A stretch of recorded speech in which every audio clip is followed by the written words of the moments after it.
Xin chào tất cả anh em. Chào mừng các anh em đã quay trở lại với channel của mình. Ngày hôm qua thì khi mình lướt Facebook thì mình thấy một anh ở trên Facebook ấy, anh ấy có chia sẻ một cái kèo rất là thơm, đó là mua chiếc bàn phím này ở trên Shopee, có một shop chỉ bán có mấy cái thôi với giá 1.350.000. Và ngay lập tức chỉ trong vòng 10 phút thôi thì nó đã cháy hết hàng, bởi vì giá thị trường của nó đang loanh quanh khoảng 2 triệu. Nên là mình đã nhanh tay đặt thử một chiếc về xem có thơm thật không, hay là lại bị lừa. Thật là may mắn khi nó rất là thơm anh em ạ. Nên là hôm nay mình sẽ xin mở hộp cho anh em chiếc bàn phím Keytrone K2. Đây là chiếc bàn phím dành cho cả Mac lẫn Windows, sử dụng kết nối Bluetooth. Nó có thể tương thích luôn cả với cả điện thoại iOS hoặc là Android. Nói về cái nhãn hiệu Keytrone này thì khoảng 2 năm gần đây nó rất là nổi trong cộng đồng những người dùng Mac.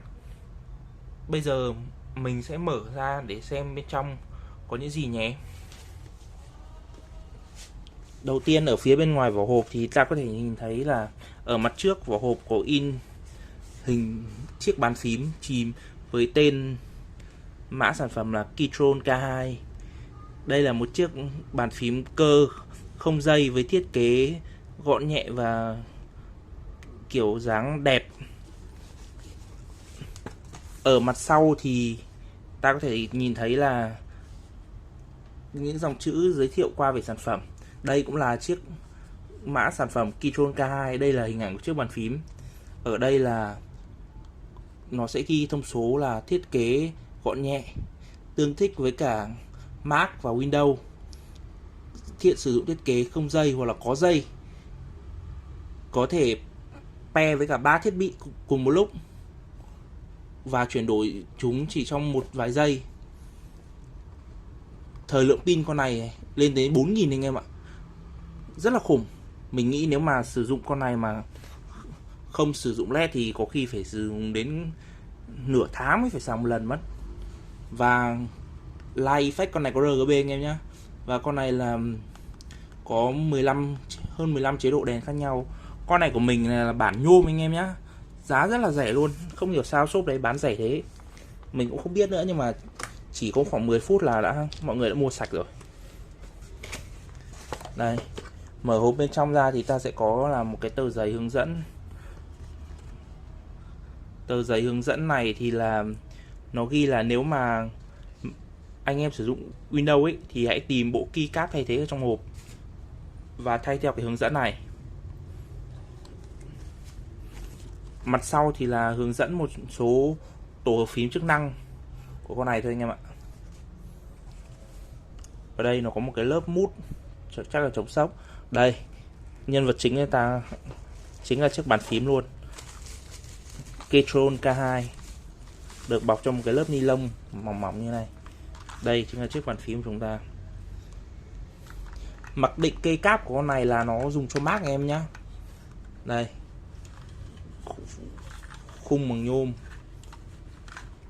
rất là chắc chắn anh em ạ. Đây thì mình mở tiếp.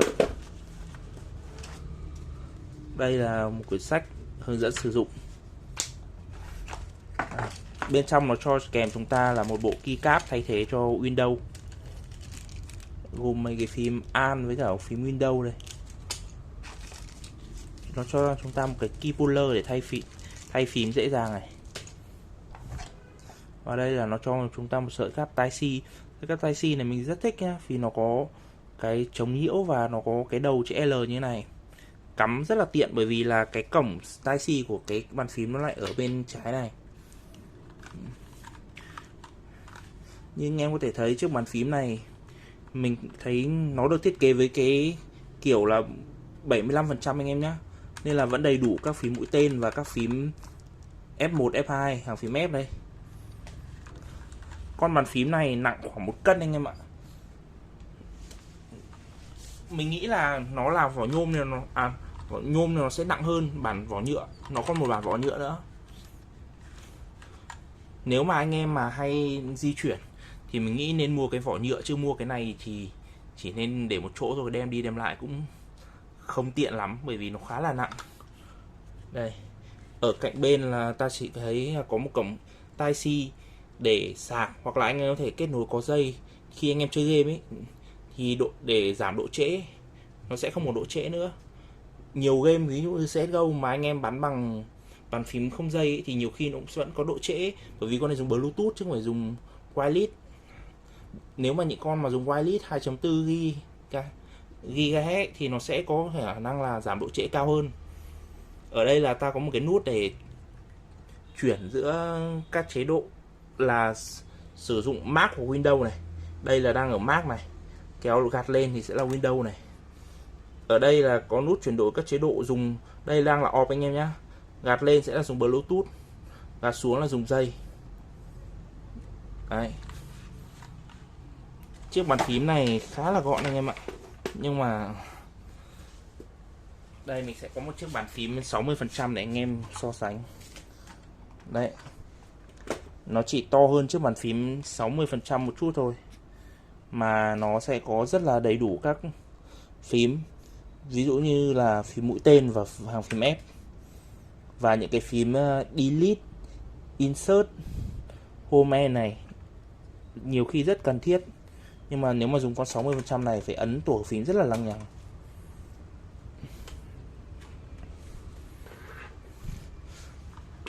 Về cái bàn phím này thì mình sẽ nhận xét qua thôi, bởi vì mình cũng không phải là chuyên gia bàn phím lắm. Thì mình sẽ bật lên cho anh em xem. Đây, mình sẽ bật lên.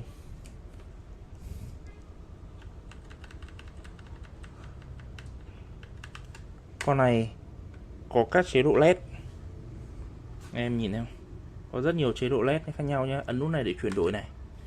Đấy.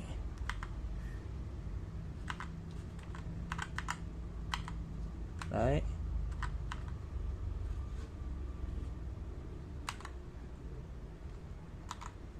Ủa sao nó cứ bắt cái nối cái phím 1 gì đó, mình không hiểu nữa. Đây, mình sẽ gạt bật qua cho anh xem nhanh các chế độ LED. Rất nhiều nha bạn.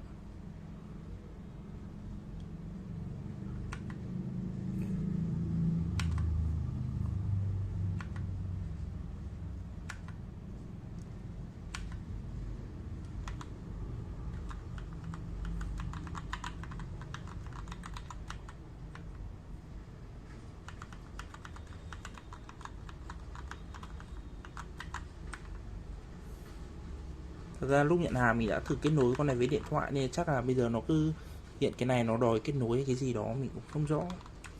Đấy, mình sẽ bật qua để xem. Thậm chí con này có thể là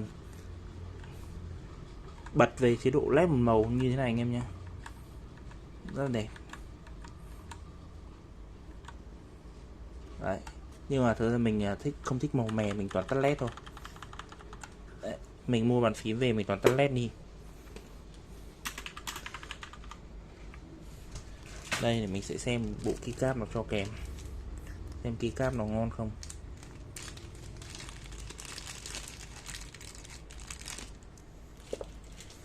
Con này sử dụng keycap là ABS anh em nhé.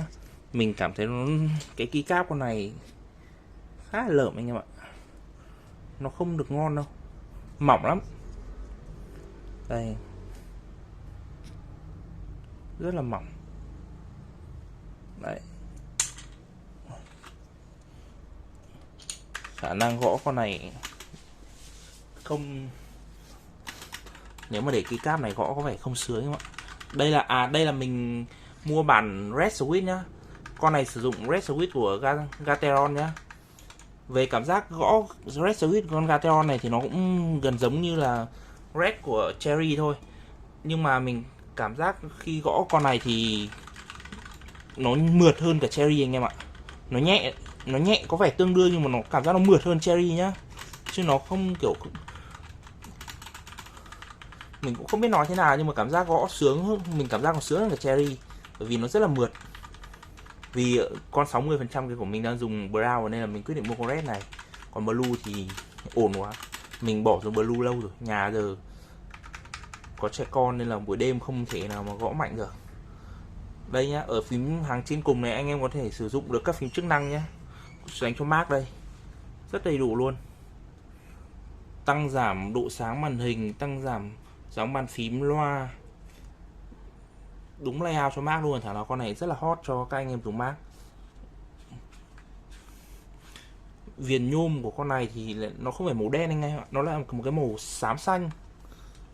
Xám xanh. Trông cũng khá là đẹp. Nhưng mà con này có cái thiết kế là hơi dở như này. Đó là mình thấy thiết kế phím con này khá là cao, và cái vỏ nhôm của nó cũng cao nữa. Chắc chắn con này nếu mà để gõ như thế này một lúc sẽ rất là mỏi tay nếu mà không có cái kê tay. Khi mà hạ hai cái chân kickstand này xuống này, kickstand của nó chỉ có một nấc thôi anh em. Đây, vẫn cao anh em ạ. Con này khả năng là mình phải mua thêm cái kê tay, nếu không thì kiểu để lâu gõ khoảng ví dụ dùng vài tiếng sẽ rất là mỏi tay. Con này có mấy cái điểm trừ thế. Bây giờ mình sẽ thay thử một bộ keycap khác vào xem cảm giác gõ nó có khá hơn không, chứ bộ keycap này mình cảm thấy đúng là tệ. Nói chính xác phải dùng từ tệ em ạ.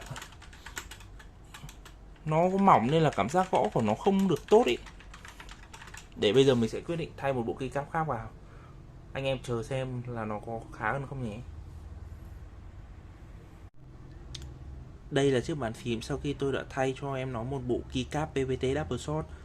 Nói chung là cảm giác gõ phím sướng hơn rất nhiều so với cái bộ keycap ABS gốc của nó. Bởi vì là bộ ABS kia là bề mặt của nó làm bóng, gõ cảm giác không bám tay được như cái bề mặt keycap này anh em ạ. Keycap này bề mặt nó hơi sần sần nhám nhám nên là cho cảm giác gõ tốt hơn rất nhiều. Và khi tôi thay keycap tôi phát hiện ra cái thanh stab của con bàn phím này cũng không được ngon lắm. Nhưng mà thôi, với mức giá mà tôi mua nó chỉ 1.350.000 thì tôi hoàn toàn hài lòng khi nó đem cho mình một thiết kế bằng nhôm rất là đẹp, và nó hỗ trợ cả Mac lẫn Windows, và có thêm hệ thống đèn LED RGB và viên pin 4000 mAh. Bài mở hộp nhanh về chiếc bàn phím Keychron K2 của mình đến đây là hết. Nếu anh em thấy hay, hãy cho mình một like, một subscribe. Cảm ơn anh em đã theo dõi. Xin chào và hẹn gặp lại anh em vào những video tiếp theo.